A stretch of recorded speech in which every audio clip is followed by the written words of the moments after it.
play that full 60 minutes that we're all looking for. We teach them in our Mat Drill program how to push a little bit further than they think they can go, and not only work hard, but do it exactly the way we say do it. And they're eager. They're definitely trying to do it the way we say do it. They're definitely excited about it, especially I know a lot of our defensive guys are excited about wanting to show their coaches, what they're capable of doing.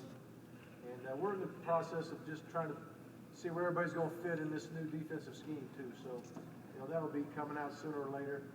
We're not even ready to reveal that yet. But the other thing that might be a question is, what kind of numbers are we looking for next year in recruiting? That seems to be a question that comes up a lot. And we always got to see what happened today. We got to be able to regroup and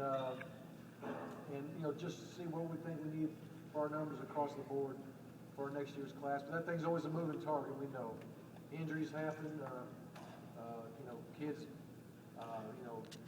say they're coming, then they say they're not coming. There's all kind of things that can happen throughout a recruiting process that would change a number, but we'll have a pretty good idea what that's going to be here in the next week or two.